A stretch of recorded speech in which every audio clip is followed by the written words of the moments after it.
परम सत्कार योग। गुरु प्यारी साध संगत जी, राधा स्वामी जी।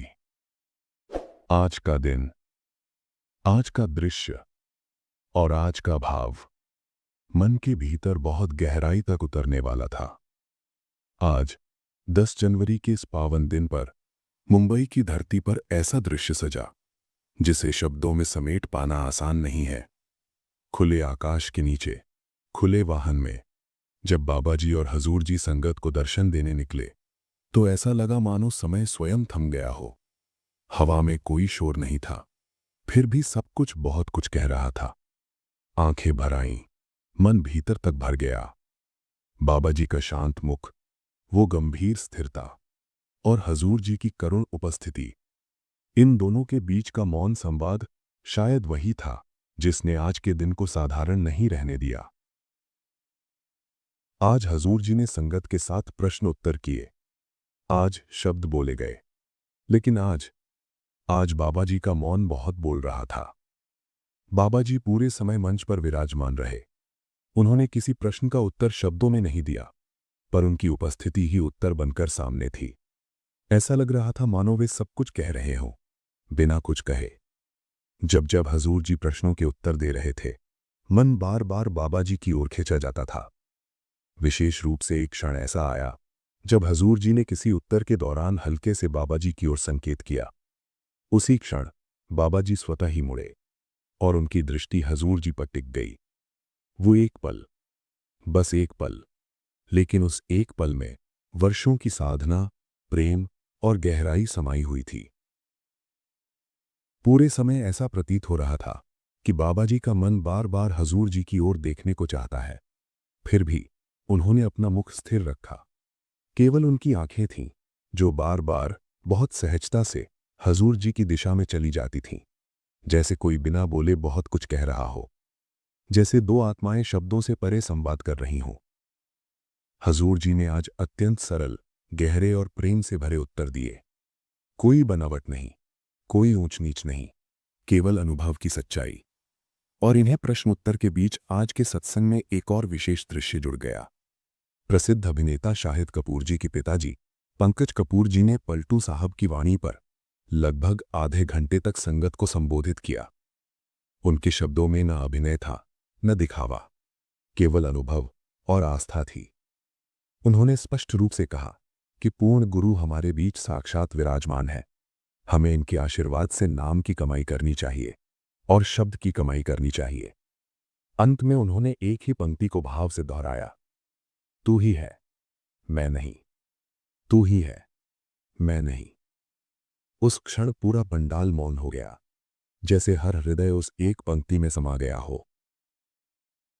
इसके बाद प्रश्नोत्तर का क्रम आगे बढ़ा। पहला प्रश्न एक भाई ने हजूर जी से किया। उसने कहा, हजूर जी, जब जीवन में पूरी तरह हार के किनारे खड़े हो जाते हैं, जब ऐसा लगता है कि अब आगे कुछ भी शेष नहीं बचा, तो उस समय हमें क्या करना चाहिए? हजूर जी ने बहुत ही शांत और सधे हुए शब्दों में उत्तर दिया। उन्होंने कहा, बेटा, जीवन अपने आप में एक अनुभव है। हम जो भी करते हैं वही अनुभव बनकर हमें वापस मिलता है। उन्होंने आगे समझाया कि उन्होंने आज तक ऐसा कोई व्यक्ति नहीं देखा जिसके जीवन में केवल जीत ही आई हो, और ना ही ऐसा कोई देखा जिसके जीवन में केवल हार ही लिखी हो। जीवन में जीत और हार दोनों आती हैं, और यही दोनों हमें भीतर से मजबूत बनाती हैं। जब नींव मजबूत होती है तभी इंसान मेहनत करने की शक्ति पाता है और आगे बढ़ने का साहस भी। हजूर जी ने बहुत सरल उदाहरण देते हुए कहा कि यदि हर बार केवल जीत ही मिले तो जीत की कद्र समाप्त हो जाती है। सीख वहीं से शुरू होती है जहां ठोकर लगती है। और फिर वही भाई आगे बढ़कर बोला, हजूर जी, आप बाबा जी के साथ हमारे सेंटर में भी जरूर पधारिए। इस पर हजूर जी ने मुस्कुराकर बिना कोई शब्द कहे सिर हिलाकर स्वीकृति दे दी। संगत के मन में एक मीठा भाव उतर आया। इसके बाद एक बहन खड़ी हुई। उसने शायरी के अंदाज में कहा, मालिक ने मौज कर दी है, मालिक ने किसी की खोज कर दी है। भावों में बहकर वो आगे बोल नहीं पाई। कुछ पल चुप रही, फिर बोली, आज हजूर जी भी सामने है और बाबा जी भी साक्षात विराजमान है, तो ऐसे में हमें किसे याद करना चाहिए? हजूर जी ने बिना कुछ कहे उंगली से बाबा जी की ओर संकेत कर दिया और फिर मुस्कुराकर बोले, बाबा जी को याद करना है। ये सुनते ही बाबा जी के चेहरे पर हल्की सी मुस्कान आ गई। संगत का हृदय भर आया। उसी बहन ने प्रेम से कहा, हजूर जी, आप भी स्माइल कर दो। हजूर जी ने बहुत ही प्यारे अंदाज में उत्तर दिया, जब कोई बहन कहती है कि स्माइल कर दो, तो मैं और बाबा जी आपस में सोचते हैं, चलो, जब कोई कहेगा कि स्माइल मत करो, तब हम स्माइल नहीं करेंगे। संगत में हल्की हंसी गूंज उठी। माहौल में अपनापन और सरलता फैल गई। इसके बाद एक और बहन ने गंभीर स्वर में प्रश्न किया, हजूर जी, जब माता पिता हमें कुछ समझाते हैं और कई बार हम खुद कोई निर्णय नहीं ले पाते, तो हमें उनकी बात कैसे सुननी चाहिए? हजूर जी ने बहुत स्नेह से कहा कि हमें हमेशा माता पिता की बात सुननी चाहिए। उन्हें बेहतर पता होता है कि हमारी ताकत क्या है और हमारी कमजोरी कहाँ है। उनका अनुभव हमसे कहीं अधिक होता है। फिर एक भाई ने कहा कि वो यूपीएससी की तैयारी करना चाहता है। हजूर जी ने स्पष्ट शब्दों में कहा कि यदि आर्थिक स्थिति स्थिर है तो आगे बढ़ना चाहिए, लेकिन साथ ही जीवन में संतुलन और सुरक्षा भी जरूरी है। उन्होंने विशेष रूप से कहा कि माता पिता की सलाह अवश्य लेनी चाहिए, क्योंकि उनकी बातों में केवल भलाई छिपी होती है। इसके बाद एक बहन ने पूछा, हजूर जी, जब दुनिया में लोग गलत काम करते हैं तो हमें क्या करना चाहिए? हजूर जी ने अंग्रेजी में एक छोटा सा वाक्य कहा, चेंज योरसेल्फ। फिर समझाया कि यदि हम हर समय दुनिया की गलतियों पर ध्यान देंगे तो अपने मन पर अनावश्यक बोझ डाल लेंगे। दुनिया को बदलना हमारे हाथ में नहीं है, लेकिन स्वयं को बदलना हमारे हाथ में है। और जब बदलाव स्वयं से शुरू होता है, तभी सच्ची क्रांति जन्म लेती है। इसके बाद 17-18 वर्ष की आयु को लेकर प्रश्न आया कि पढ़ाई और सेवा के बीच संतुलन कैसे बनाया जाए। हजूर जी ने कहा कि इस उम्र में मुख्य ध्यान पढ़ाई पर होना चाहिए। सप्ताह में 168 घंटे होते हैं। सत्संग और सेवा सीमित समय लेते हैं। सेवा और सत्संग मन को ताजगी देते हैं, लेकिन जीवन की नींव पढ़ाई और मेहनत से ही मजबूत होती है। उन्होंने समझाया कि जैसे मन लगातार पढ़ाई से थक सकता है, वैसे ही सेवा और सत्संग मन को ताजगी देते हैं। संतुलन ही कुंजी है। इसके बाद रिश्तों और व्यवहार को लेकर प्रश्न आया। हजूर जी ने कहा कि चाहे समय कोई भी हो, मालिक हमारे भीतर ही है। हमें अपनी तरफ से सही आचरण रखना है। यदि सामने वाला ठीक व्यवहार नहीं करता, तो हमें अपने भीतर स्थिर रहना है। इसके बाद आध्यात्मिक जुड़ाव और सेवा को लेकर प्रश्न आया। हजूर जी ने स्पष्ट कहा कि असली सेवा भजन और सिमरन है। बाहरी सेवा वातावरण बनाने के लिए होती है। जब भीतर का रिश्ता मजबूत होता है, तब बाहर का आकर्षण अपने आप ढीला पड़ने लगता है।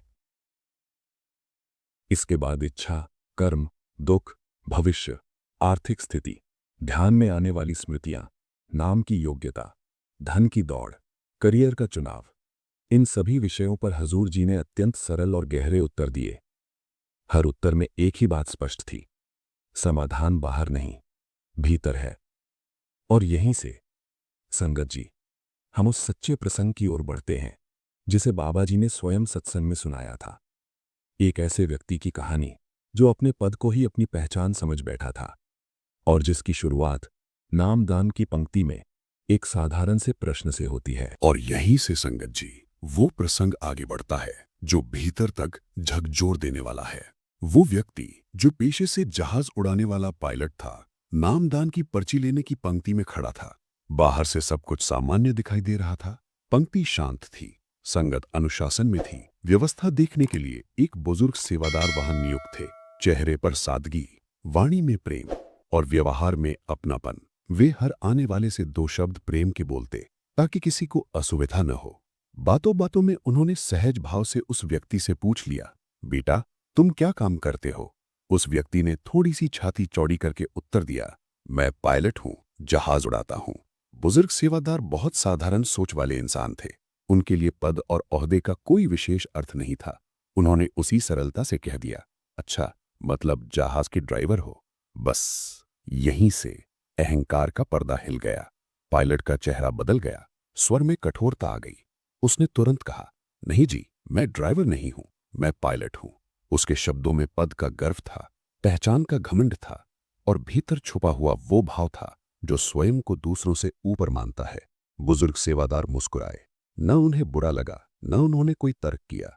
उन्होंने केवल इतना कहा, बेटा, नामदान के दरवाजे पर ड्राइवर और पायलट नहीं आते, यहां तो केवल नम्र जीव आता है। इतना कहकर वे आगे बढ़ गए। पंक्ति आगे खिसक गई, लेकिन उस एक वाक्य ने उस पायलट के भीतर तूफान खड़ा कर दिया। उसका मन अशांत हो गया, उसका अहंकार आहत हो गया। वो सोचने लगा, मैं इतना बड़ा पद रखता हूं और मुझे ऐसे कहा गया। नामदान की पर्ची उसके हाथ में थी, लेकिन मन भीतर से भारी होता चला गया। बाबा जी ने इस प्रसंग को सुनाते हुए संगत से कहा था, परमार्थ के मार्ग पर आने से किसी को कोई रोक नहीं सकता, लेकिन इस मार्ग पर टिके रहने के लिए अहंकार को बाहर छोड़ना पड़ता है। उन्होंने स्पष्ट किया था कि परमार्थ का अर्थ केवल धार्मिक दिखाई देना नहीं है। परमार्थ का अर्थ है अपने वास्तविक स्वरूप को पहचानना, और ये पहचान तब तक संभव नहीं होती जब तक हम अपने भीतर बसे काम, क्रोध, लोभ, मोह और घमंड, इन पांचों से समझौता करने को तैयार न हो। बाबा जी ने बहुत शांति से कहा था, जो अपने पद को ही अपनी पहचान बना लेता है, वो भीतर से बहुत गरीब हो जाता है। संगत जी, ये कहानी केवल उस पायलट की नहीं है, ये कहानी हम सब की है। कभी हम अपने ज्ञान पर गर्व करते हैं, कभी अपनी कमाई पर, कभी अपने रिश्तों पर, और कभी अपनी भक्ति पर भी। लेकिन परमार्थ का मार्ग हमसे कुछ और ही मांगता है। ये मार्ग हमसे कहता है कि खाली होकर आओ, खाली हाथ नहीं, खाली मन। और इसी भाव को जोड़ते हुए हजूर जी के उत्तरों की गहराई और स्पष्ट होती चली जाती है। हजूर जी ने एक स्थान पर कहा था, हम अक्सर ये सोचते हैं कि हमने मालिक से बहुत कुछ मांग लिया, लेकिन क्या हमने कभी ये सोचा कि हमने मालिक को कितना दिया? उन्होंने कहा, मालिक को शब्दों की नहीं, हमारे आचरण की जरूरत है। अगर हम सत्संग सुनते हैं लेकिन बोलचाल नहीं बदलती, अगर हम भजन करते हैं लेकिन व्यवहार कठोर रहता है, तो समझ लेना चाहिए कि अभी रास्ता समझ में आ रहा है, चलना बाकी है। हजूर जी ने यह भी कहा था, जब भीतर सच उतरता है तो बाहर दिखाने की जरूरत नहीं पड़ती। संगत जी, इसी तरह एक और प्रश्न उठा था कि जीवन में बहुत कुछ सुन लिया, समझ लिया, लेकिन अमल में नहीं उतरता, तो दोष किसका है? हजूर जी ने बहुत गहरी बात कही, दोष न मन का है, न हालात का, दोष हमारी जल्दबाजी का है। हम चाहते हैं कि सब कुछ एक साथ बदल जाए, लेकिन भीतर की खेती धीरे धीरे फल देती है। उन्होंने उदाहरण देते हुए कहा, बीज बोते ही फल नहीं मांगा जाता, हर दिन थोड़ा थोड़ा पानी देना पड़ता है, हर दिन धैर्य रखना पड़ता है, और यही धैर्य भजन और सिमरन सिखाते हैं। हजूर जी ने बार बार ये बात दोहराई, चिंता भविष्य की नहीं, वर्तमान की कमी है। अगर आज का समय सही दिशा में लगाया जाए तो आने वाला कल अपने आप संवर जाता है। उन्होंने ये भी कहा, हम भविष्य की चिंता में आज की शांति खो देते हैं। संगत जी, आज के सत्संग का एक बहुत बड़ा संदेश यही था, जीवन को हल्का बनाओ, कम अपेक्षाएं, कम शिकायतें और अधिक कृतज्ञता। जब मन कहता है कि मेरे पास कम है, तब पलट कर देखो कि किसी के पास कुछ भी नहीं है। मालिक ने हर किसी को जरूरत भर दिया है, बस तुमने ने मन को अंधा कर दिया है।